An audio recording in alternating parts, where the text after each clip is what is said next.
Hi, Larry. Welcome to the podcast. Hello, good to see you. Thanks for having me. Yeah, I'm delighted to have you here today and delighted to unpack your beautiful story and your new book. So, why don't I pass it back to you again and give you the opportunity to introduce yourself to the listening and watching audience about who you are and what you do? Well, I'm about 66 years old. I'm a grandfather. That's a real important part of my identity. Uh, I was raised Catholic. I was a conservative Republican. I worked as an investment banker. I did probably $10 billion of transactions. So I knew how to close. I was very transactional. I really believed in all the market forces and people in bad conditions. They must have just made bad choices. I never made bad choices. Which is really, a narrow way to think about the world. So, Hmm. I got into my, let's say, 50s, and I started to think, man, I have been taking a lot more than I've been giving. And I mean, my parents were still alive, but still are. I had a 40-year marriage. I had kids that were launched. I had some financial security. And I thought, my karma bank is way overdrawn. I mean, it can't just be about me. And I was really sort of haunted by the story of the rich young man, where in the Bible they asked Jesus, "What's it take to be saved?" He says, "Well, follow the laws." And kind of sounds kind of Jewish. And he said, "Well, what else?" Well, be a good person. Well, that sounds kind of Catholic. And he goes, "Well, yeah, what else?" He says, "Well, okay, if you're serious, sell everything, give to the poor, follow me." And it haunted me, and I thought, I, I don't know if I have enough to do that. I was in my 50s at the time, and Hmm. I traveled all over the world. And this voice in my head was saying, the average guy in the world makes $2 a day. So who are you to think you don't have enough? And I decided. My wife and I decided we're going to sell our big house. We're going to quit our big job. We're going to spend our life in service. And I thought part of my service was going to be the Catholic Church. I thought I was going to be a deacon. Um, so then 9/11, the planes hit the buildings, and I'm thinking, well, how did Yeah. that happen? I mean, what kind of religion does that? I started studying Islam, not because I was particularly spiritual, but because I was interested in the political aspects. And I was actually intrigued by Islam, particularly the mystics of Islam. Hmm. I thought, wow, well, why aren't there any Christian mystics? Of course, there are. Yes. We just don't hear about them. And so I thought, well, I need to really figure out more about my own religion, especially if I'm going to work in the church. And I thought, I'm sure I'm going to just confirm everything I've been told because Hmm. a book, there's 2,000 years of history. A bunch of smart guys have thought about it. I'm sure this is all absolute, original, revealed, unchanging. It's not. So halfway through the journey and halfway through, you know, my process, I'm like, man, a lot of things that I was told were factual are actually beliefs. They're speculation, you know. Yeah. And I sound very casual about it now. I'm in a really good place. I live a joyful life, but at the time it was not comfortable. Hmm. I thought, I just don't know where to go from here. So a couple things happened. I was spending my life in service. I taught school in Africa. I took care of my grandson for a year when he was an infant. I did 1,000 tax returns for low and moderate income families. I drove veterans to VA, and I started to realize, geez, these people that I used to otherize, they're me. They have the same Yeah. hopes and dreams. Some of them live in the same neighborhood, work in the same industry, went to the same school. How come I didn't know this? I also, in my reading, I discovered the mystics. And the mystics are people that go in search of a personal experience. And I expected, I'm going to, exaggerate a little bit, but being Catholic, I thought, well, I'm going to go to be judged. Of course, I'll be judged favorably because I'm Catholic. know, all the popes are going to be on one side and all the saints are going to be on the other side, and there's grandma. And people that go looking for ultimate reality, that's not what they find. You know, Hmm. there's like a textbook experience of somebody's like, pow, you know, um, I'm surrounded by light and energy. I am light and energy. Everything's light and energy. I didn't get taken somewhere else. I'm right here. It's all right here, right now. Yeah. There's not a person. There's not three people. There's just this oneness, and it's benevolent, and I'm connected to it, and I have all the answers to all the questions, and then you're out of it. And people say, "Oh gosh, well, how do I get back?" It's kind of a fleeting. Yes, you can't unsee and unlearn once you break that veil. Yeah, that's exactly right. That's exactly You right. can't put the cat back in the box. It can't happen. No, and so and I have to distinguish here. That is subjective experience. Hmm. I can say, well, this is what happened to me, or you can say, this is what happened to you, and it didn't happen. Your experience didn't happen to me, and my experience didn't happen to you. But I value other people's experience. I'm not um, arrogant enough to say if it didn't happen to me, it didn't happen.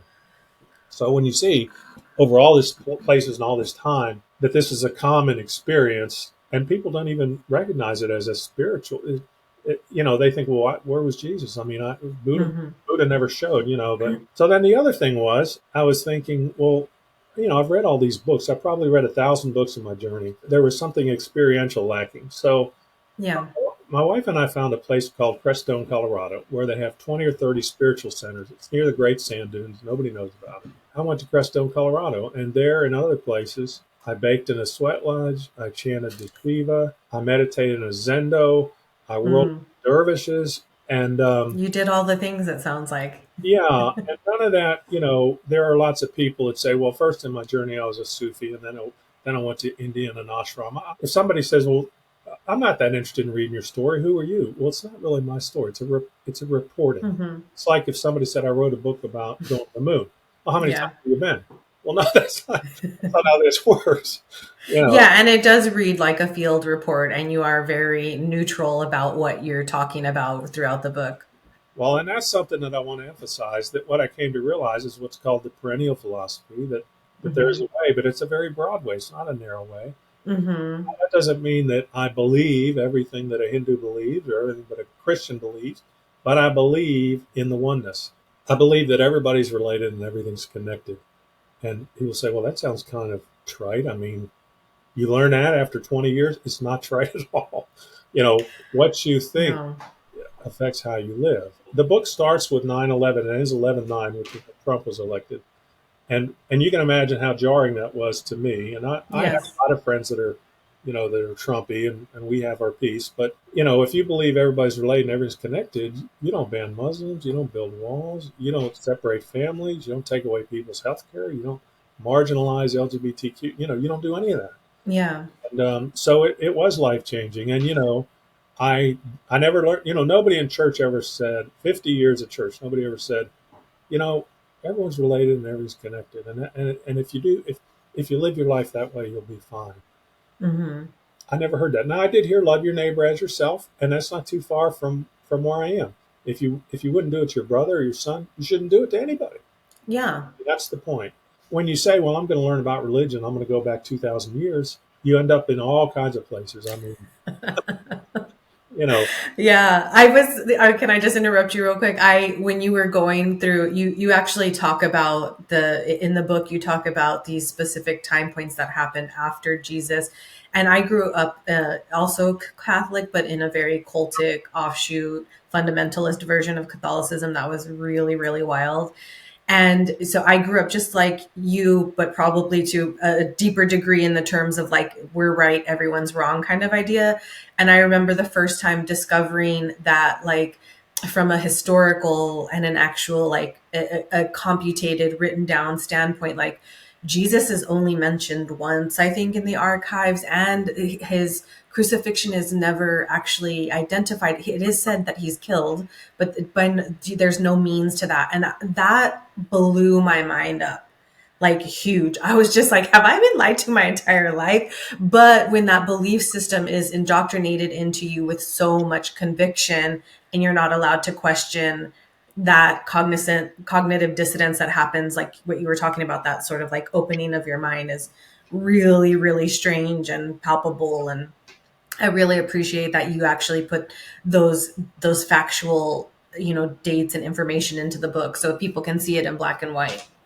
yeah. What It's interesting you say that because I wasn't sure how much to go into on this podcast about that. A lot of places I show up, people are like, "Well, how'd you get out of Christianity? How do you get over your fear of eternal conscious torment and all this stuff?" I actually sent it to the McMurdo station in Antarctica, so it's on all 7 continents. Oh, I love that, Larry. That's beautiful. Yeah, and the station manager, on her way to work, propped the book up on the McMurdo sign and texted me a picture. Says, "We got your book. I'm on my way to the library.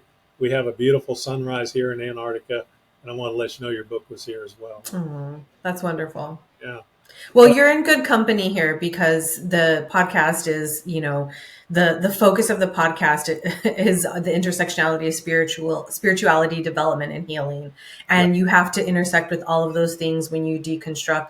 And I built this podcast as a support system early on in my deconstruction and reconstruction. And the reason why it's called I'm Awake Now What is because, like, when you have that awakening, which you also hit on in the book, when you go into the Eastern philosophies, is the idea of like getting out of our really narrow world view and seeing the contradiction, the paradox, the grayness, and trying to find equanimity in all of that. Like, what do you do next? So it's like, I'm awake, and now what? What do I do next? right, right, and yeah, in the book, the discussion about Christianity. I mean, like I say, it's read all over the world, but it's really read in a Western environment.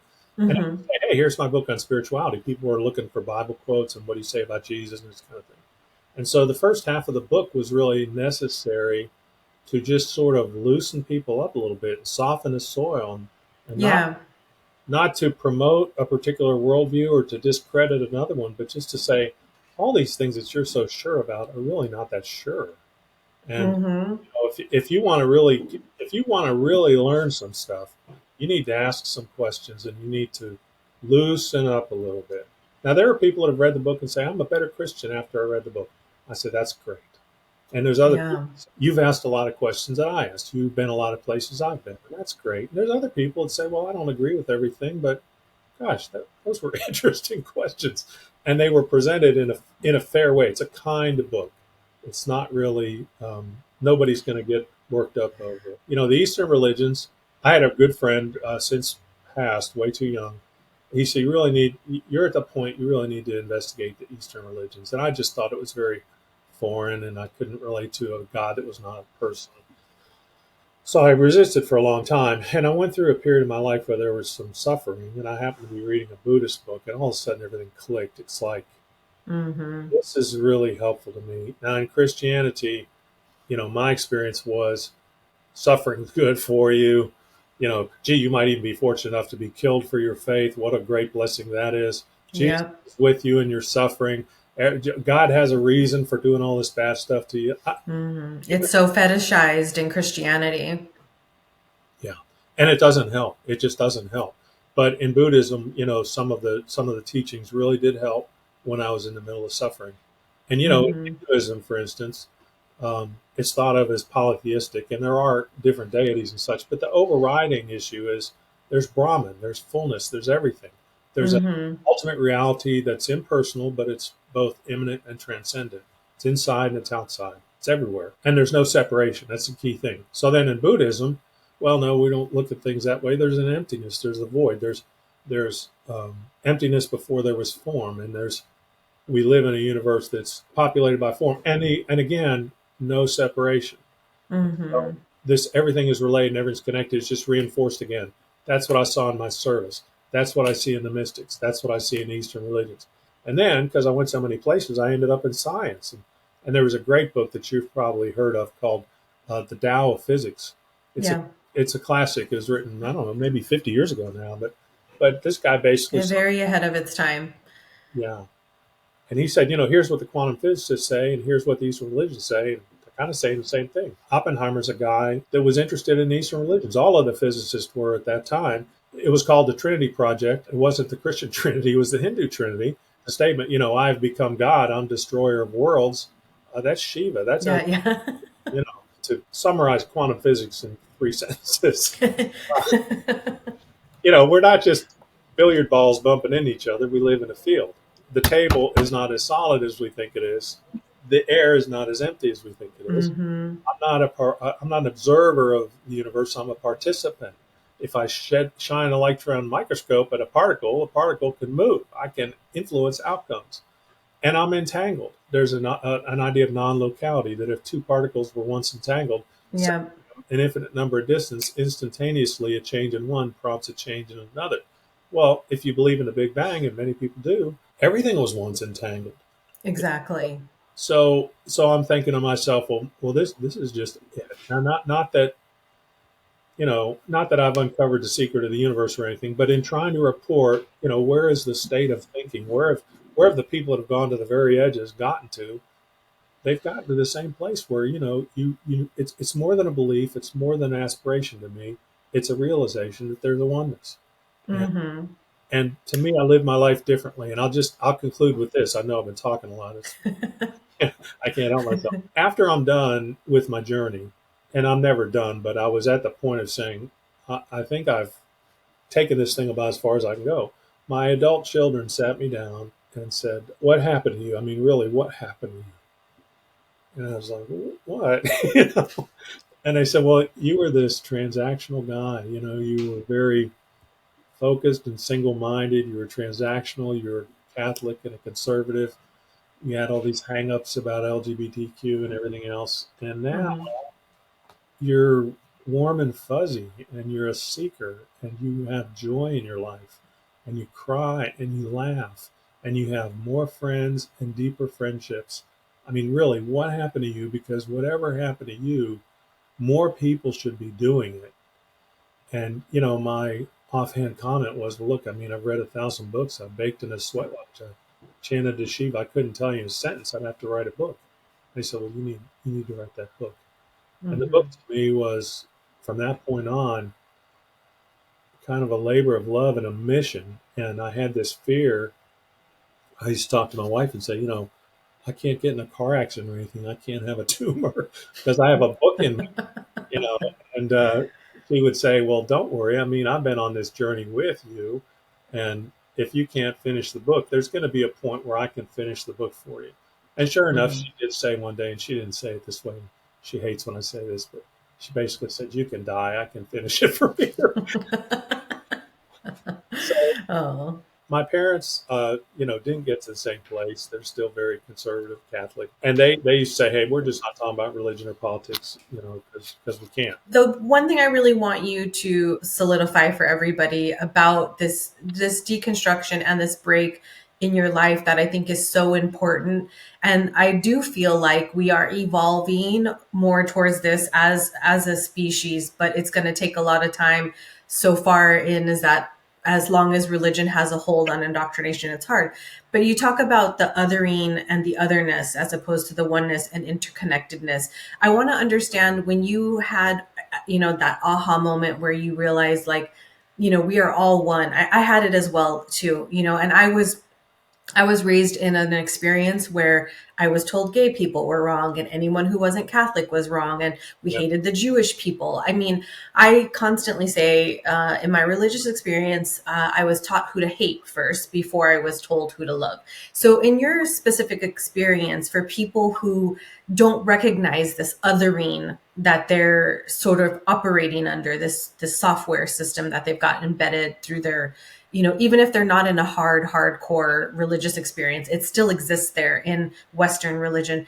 Where did you find yourself peeling away from that? I'm really curious. One of the things I did, I drove a van for the VA. My daughter's a psychologist, works for the VA. When I Mm-hmm. retired and decided to volunteer, she said, "You need to volunteer at the VA." And I was not military. I was not from a military family. It was a foreign experience to me, but it was very enriching. And I worked with people that were blind and that were in wheelchairs, and I'd drive 300 miles a day and pick them up in a van and get them to the VA. People with really serious PTSD. I didn't know how to relate. And, I would grab a blind person and say, "Don't touch me unless I ask you to." I didn't know that. I put somebody in a van, I'd slam the door. "Hey, I have PTSD. Don't slam the door without telling me." I didn't know that. I used to see people in wheelchairs, and I would greet the person pushing the wheelchair, and I would think, well, the person in the wheelchair, I don't really see them. They don't really see me. And it just opened my eyes that in this case, I'm talking about disabilities, but I just didn't have any empathy for people with this. Yeah. And one thing in the book that it says is, where do we learn that beliefs are more important than facts? Where did we Yeah. that people who have the same beliefs are good, people that have different beliefs are bad. Well, we learned that in church. And when you think that your particular version of Christianity is the one that's going to get you into heaven and everyone else is going to hell, that's the most serious kind of othering that you can have. Catholicism, the way I was raised, it was very achievement oriented, and you basically would be a good boy so God would love you and your parents would love you. you know, Yes, that's the formula. and so I kind of had a real exaggerated sense of self. I thought, hey, I'm a pretty smart guy. I'm a pretty nice guy. I'm not a bad looking guy. I'm a Catholic. I'm a conservative. I'm and You I got a fierce mustache going. I mean, yeah, you got it all. it's really now there's a flip side, and I'll be interested where you were in this one, but there's people who tell me, and particularly women, that tell me, well, religion did not give me an exaggerated sense of self. Religion, No. I was in purity culture. I was told I was potentially going to hell. I mean, Yeah. it destroyed my sense of self, and I realize that experience is out there too. But Yeah, and it's because religion elevates the masculine and the patriarchal view of men. So men come into the world with a superiority inherently in their own being and essence in a Christian religious right view. And women, we're, forever shamed from the get go. I think to answer that question real quickly and let you go on is, I was born with the idea knowing that I was inherently sinful and nothing I could ever do would make me good enough for God because I was a woman. So having to unlearn that as a female is really terrible. But go on. no, that's helpful, and I've heard that a lot, and I realize my privilege. There's people that misunderstand privilege. It's like, well, I worked hard for everything I have. Well, I know, but you had mentors, you had clients, you had coworkers. Nobody gets Hmm. there by themselves, and No, no. being exposed to other traditions. I mean, I'm good friends with somebody that runs an ashram, and Hmm.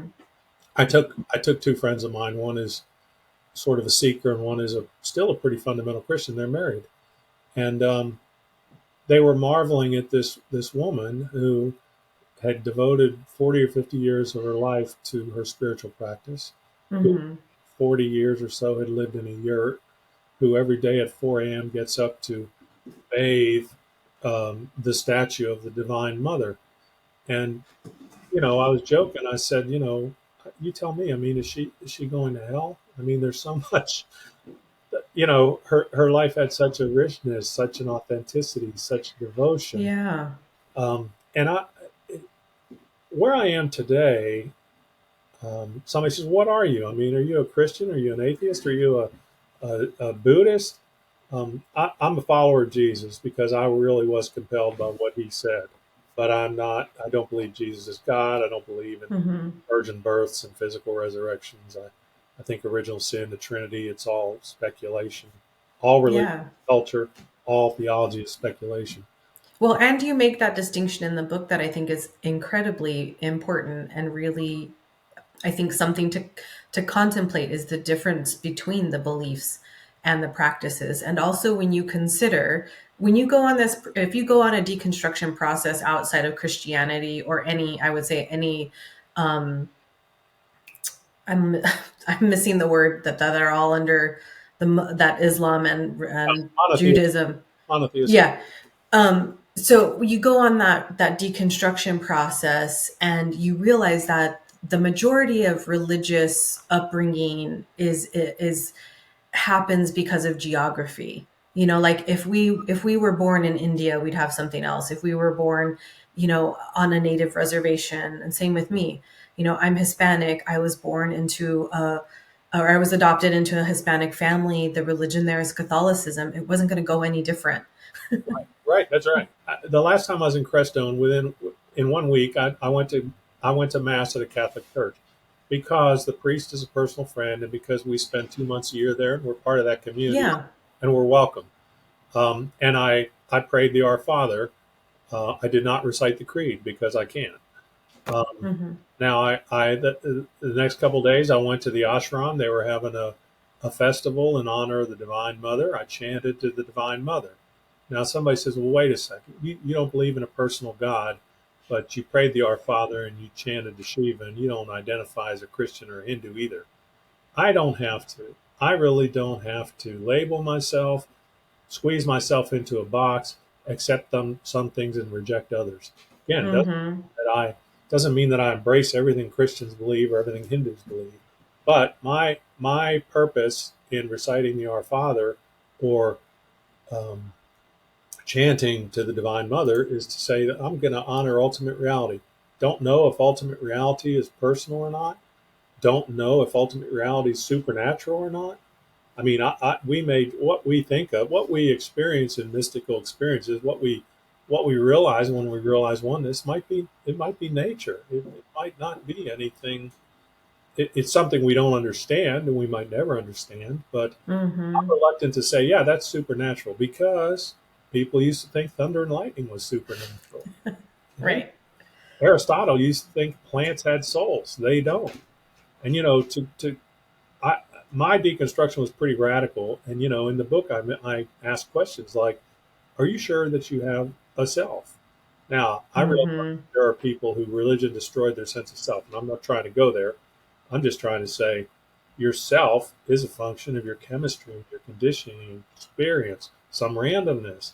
So, your path was determined by where you started, and mine was determined by where I started. And so, we found our way out, but you know, but a lot of it comes to us, and a lot of what we call ourself is really just a bundle of conditioning. Thomas Merton, Yes. Christian, he says we are all living lives of um, what did he say? Self impersonation. We're living up to our own ideas about ourselves and other people's. I am not. People say, "Well, don't you worry about your soul?" I, I don't want to alarm anybody. I don't think I have a soul. I mean, I don't know what that means. I don't know where it Yeah. could be. I don't know what it does if it does exist. I don't know how it could possibly get me to any other places. Um, Well, and I think that when you were speaking earlier about the uncertainty and the unknowing, I know growing up, like you are told a lot of certainty and knowing, but there is some sweetness in allowing for multiple possibilities and also saying I just don't know. I mean, I'm with you right there. Like of I course, think we do have something that animates us spiritually. Is it a soul? I'm not real sure. I also don't believe in heaven anymore, because I think from every, and I know you do talk about sort of like more mystical spiritual stuff towards the end of the book, but I think we're still learning about, when you look at anybody with an NDE experience, a near death experience, when you check in with people who can channel and medium, and even people who've done like quadruple blind studies where they're finding information without ever being, I mean, there's so much we don't understand. And I think it's okay to not know and to, yeah, but what we can know inherently, which you definitely discuss in the book, is like this connection that is greater than ourselves of whatever created us, that keeps us tethered and entangled to each other in such like a beautiful way. I wondered if you could maybe tell me too a little bit about when you were going on your journey. It sounds like you picked up empathy and compassion on there, but did you also find in your journey, you when you started learning Eastern religion and philosophy that really dictates a lot more tolerance and acceptance, did you notice you had to practice more tolerance and acceptance with others than they were giving it to you? yes. And how was that experience? Well, we were talking about otherizing. Part of my reluctance to otherize is because I was so otherized. You know, Yeah, when as soon as I decided, hey, this isn't for me, as soon as you're out of the bubble. yeah, yeah. And it's like when you leave a job and you call your friends and they don't pick up the call. Yeah. You realize they weren't friends; they were business associates. They weren't friends; they were church members. They're not friends. They Yeah. said, "Hey, welcome to our church." When you leave, it's like I'm done with you. It did the process of being otherized made me very reluctant to otherize, and the process of expanding my worldview. I mean, there are people that write books like this and say, well, this all this theology stuff is just a bunch of horse shit. Let me tell you how it really works. And it gets Hmm. speculative, about some of the things that you and I are admitting are mysteries. And so Yeah. I'm going to write that book. I blog, and my blog is called You Might Be Right. And the story's in the book, but there's a friend of mine who's a medical doctor. He came to stay with me in Colorado. He asked me about the book. I told him. He said, I'm not going there. The world was created 6,000 years ago. The dinosaurs died in the Great Flood. Oh, Yeah. okay.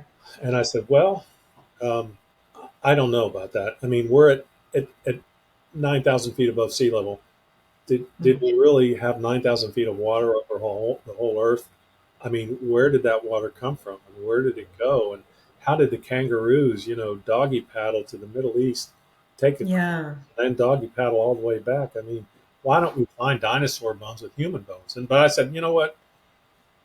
You might be right. And I said, I wasn't here 6,000 years ago. I wasn't here 3 billion years ago. I've already told you what I believe, but Hmm. nobody knows. And he nodded. And I said, now you say it. He said, what? Well, tell me I might be right.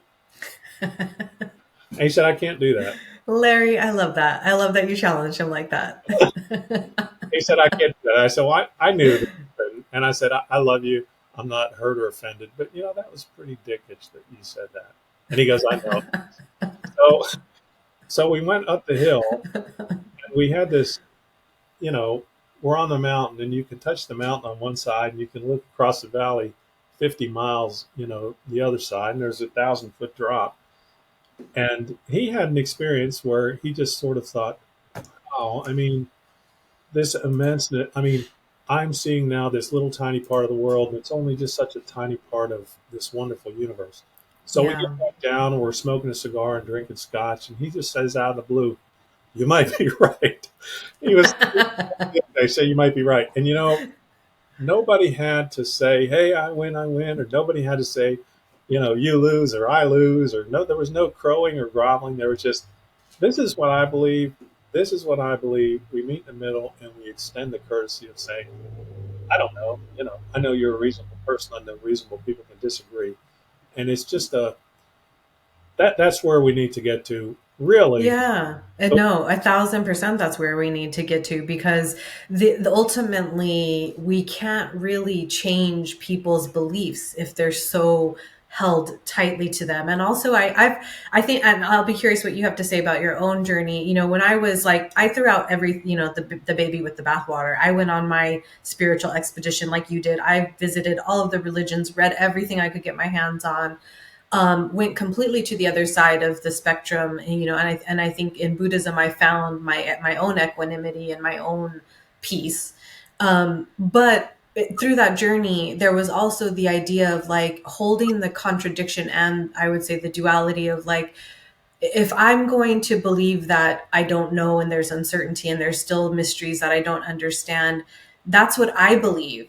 And so other people believe other things, and I have to respect their beliefs yeah, instead of wanting to be right. Because in the beginning, I just wanted to be right as well. I wanted to be like, but I found all these facts out. And it varies very much compelling that you could be wrong. yeah, yeah. No, that's right. And we haven't talked about Buddhism, but I ended up with the Zen practice, and Hmm. that was by accident because I sort of concluded, my deconstruction is so radical. I'm so open to other ways of thinking about things that I'm not sure I'll ever find a practice or a teacher. And And you don't need to. I think that's I, again being right, it's too constrictive. Why do we have to say you have to be the one thing? I mean, I think that's the whole point of your book. yeah. Now I will say though, after saying that, uh, I read about a guy named Ruben Abito. He's a Philippine guy. He was a Jesuit priest. He studied in the 60s and 70s in Japan, and he became a Zen master. And it turns out all the Jesuits in Japan, got involved in Zen, and they're all over the world now.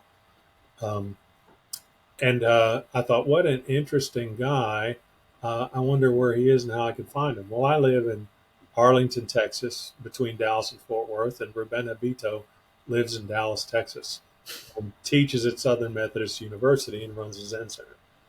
And so I went to find him, and basically, the Zen, as you probably know, there's really not doctrine. The Buddhists Yeah. ask them, "What's the meaning of life?" They go, "Well, do you realize your connection? Is there a God? I don't know. Who knows? Is there an afterlife? Are you really here and now? Are you present?" And they're not dodging questions. They're just admitting there's we can't answer that. Buddha would say those are all speculative. So it's very much oriented towards meditation, and we have koan practice, which helps you, doesn't teach you Zen doctrine, teaches you how to think in the Zen frame of mind, and that has been so helpful to me. Yeah. I'm not an advanced student. Um, I'm not somebody that holds themselves out as a Zen teacher or somebody that's has a lot of experience in it, but it helps me off the mat as well as on the mat, and it just gave me some confidence that maybe I do have a home. Better to have found Zen to me for me that way than to study and study and study and then embrace it. I just sort of Yeah. tuned to it and thought that's me. It's me. I love the idea of like beautiful ambiguity and the expansiveness, and that we're still learning. And like you said earlier, a lot of the Eastern philosophy, because they never distinguished between the body and the spirit, if we're going to use that word, and how it's all connected, and why we see evidence of that now in science. And nothing is left out. I think this is a bit going on a tangent here, but I'll be interested in what you said. I think another part that was really beautiful in going on a spiritual expedition like you did was also finding out that there was space for sexuality in a beautiful way to practice it in Eastern religion and other religions and other philosophies. Whereas like the purity culture, in Western religion, but specifically, Christianity, it also creates this disassociation that has to happen to you in your own life journey that is really hard to reconcile, I think, for a lot of people. And that's why we have a lot of issues. But I also think, like, I think the tangent I'm trying to go on here is like, it's also beautiful that there was a holistic view of the being in Eastern religion and philosophy, and nothing was discarded. Whereas, like, I felt in my experience, like there were all these parts of myself I had to discard in order to be holy or pure enough for God, and I could never touch those spaces or places in myself. And I'm not just talking about sexually. I'm talking about, like, even being able to not have to mediate to God. I don't have to talk to a priest to or confess sin to be able to access God. Those types of things. So I just kind of wanted to mention that because I felt like that's a little bit important also to sort of highlight here. Yeah, and there's a lot of I blogged one time about why people believe things that they believe, and there's a lot of people that say, well, I have to believe there's a personal God, otherwise I would be lonely, or I Right. believe that there are rules, otherwise it's a free for all. I would have to think there's judgment, otherwise there's unfairness. I would like to think I have free will, because otherwise I could not be held responsible for my actions either way. And I stop them there and I say, well, you keep telling me how you need to believe this because it makes you feel better, but not that Right. wasn't what my search was about. My search was about, well, what can I know? Through experience or through evidence, what can I know? And I've actually had people tell me, well, I don't want to know that I'm wrong. If what I believe is wrong, I don't want to know it. And Yeah. one thing that people have appreciated about my book is there was no sacred cow, there was no question left unanswered, there was no agenda either, and it Mm-hmm. started out to confirm. Now, they also say along this line about rules and judgment. Well, do you believe in the Ten Commandments? I said, well, I mean, sort of, but they're not that different than the rules that other people at the time developed in other sacred spaces or other secular spaces, and Yes. they don't really help. I mean, don't do not kill. I say do not kill, even in a quote just war, if there is such a thing. Oh well, you can do that. Well, even self defense. Oh, you can do that. Well, to Yeah. protect an innocent. Well, you can do that. Can you There's kill? always loopholes. Yeah, there's always loopholes. So in fact, what people think is a real absolute moral code is very relative. And I'm much more Yes. comfortable with the Buddhist idea of precepts. Buddhism Hmm. doesn't say, Buddhism says treat your body responsibly. That's pretty good advice. you know, um, intoxicants, and you really shouldn't become intoxicated. You shouldn't lose your. Oh, that's fine, but can I have a beer if it calms me down? Yeah, that's okay. Hmm. They're just it's just much more. And people say, well, it's relativistic. Or Every it's self-led. That's how I see it. Whereas in the Christian view or the religious view, it's controlled and it's also monitored because there's the idea that the person inherently can't choose well. And I think in the Buddhist and some Eastern philosophy views, the self-led energy of like, can I do the right thing in this moment? Can I choose the right path forward for myself? And if other people are involved, I think it's unequivocally yes. And it's a that's a huge differentiation. Absolutely, yeah, I completely agree. One more thing as we're getting close to the end here that I wanted to talk to you about is how have you been able to deal with the grayness, the expansiveness, the contradiction, the paradox, the duality. I know from my own experience, I've talked a lot about this on the podcast. I grew up with a black and white view. So, and everything was dualistic, right and wrong, us and them, like Yeah, yeah. everything was just two boxes. That's all there was. And unlearning all of that was a very important experience to go through. I'm curious about how you got through all of that in your own experience. Well, the beauty of spending as much time and doing as much work as I did is that I really got to a point of thinking there aren't too many stones that I haven't turned over. And, No, it's very comprehensive, your book. and at the end, I really don't know if the universe is created or whether it's eternal. I don't need to know.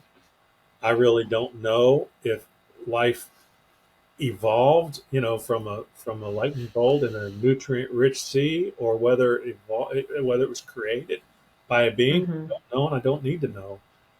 I don't know if consciousness evolved from material beings or if material beings evolved from consciousness. I don't know, and I need to know. So, there's other questions in the book. Was Jesus born of a virgin? I don't think so, but I don't know, and I don't need to know. Was he God? Yeah. I don't think so, but I don't know, and I don't need to know. What, was there a physical resurrection? I don't think so, but I don't know, and I don't need to know. I just got very. They're just what somebody read the book and they put down. They said, one thing you learn in this book is there's really no place to go for the definitive answers. And I said, no, there's not. And you just have to.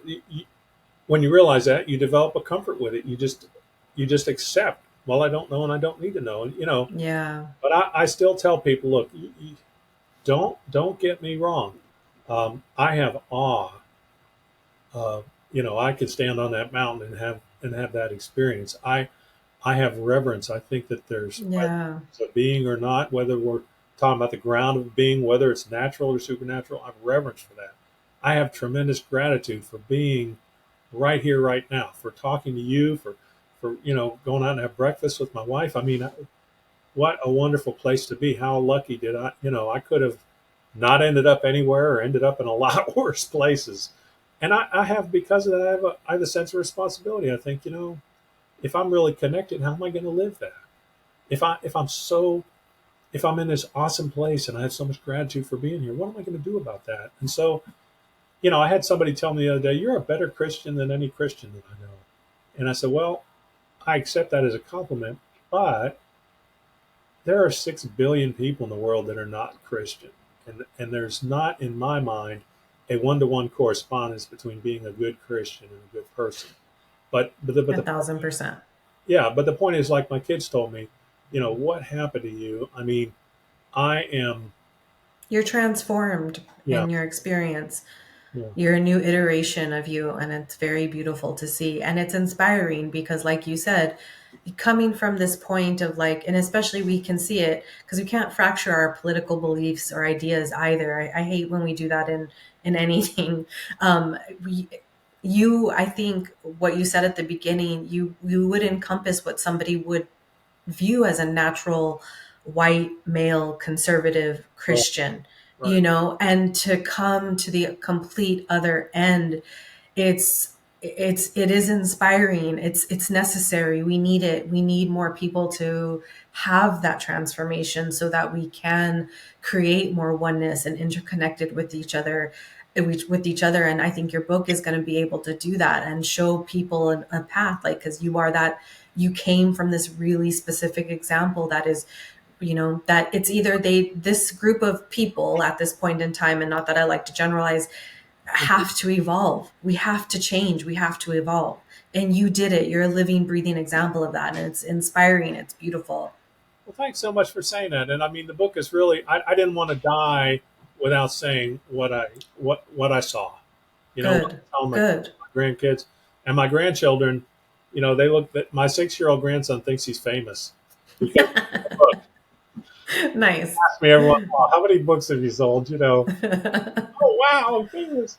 But Oh, it's just an important and the book, as you know, you've read it. It's really written almost stream of consciousness. When they said you need to write a book, I didn't have a single note. I mean, I just was like, okay, where do I start? And so it's basically how can I, there's people that have written, they've read 1,000 books and they write one book, but it's 3 million pages long. I mean, right. I was trying to say to my family, my friends, anybody else that read it, if you don't want to read 1,000 books, you don't want to bake in a sweat. Exactly. Yeah, you've done all the hard work. Yeah. It's a great book for somebody seeking in the beginning. So we'll Thanks. have to wrap it up there because I'm mindful of the time. I'm going to give you some space now to tell everybody where they can connect with you on social media, how they can get your book, and then 3 things you're grateful for in this moment, this week, this year, whatever is sort of in your heart chakra rolling around. Oh, awesome. Okay. The book is called The Way, Meaningful Spirituality for a Modern World. It's available on Amazon. I suppose you can get it at a bookstore and a library. It's set up that you can, but you're not going to run into your library and find it. Pretty likely, there's only a few places. I have a website called Larry Jordan Author. I have a email called LarryJordanAuthor@gmail.com. I love to hear from people because you spend 10, 20 years on this journey. You throw a book out there, and where did it go? What did people think? Um, so that's out there. I blog at Pathos. The blog is called You Might Be Right, and I'm trying to show up in as many places like this as I can, so that people, get the message. I have a Facebook author page, Larry Jordan AUTH at Facebook, and I used to have a Twitter account before Twitter went down the toilet. And I'm Okay. grateful. I'm just number one grateful to, like I say, be in this wonderful place at this wonderful time. I really appreciate the work that you're doing, and taking the time to help me explain what I'm doing.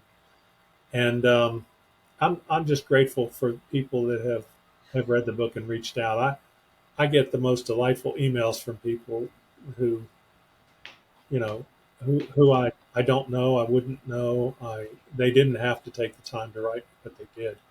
And I respond to everything that I get. I engage with people. I've met friends virtually who are good friends, literally, physically, in the real world. And the book has been just a tremendous blessing in that way. So I'm grateful for the journey I've been on. And it hasn't always been fun or easy, but gosh, I just ended up in such a good place.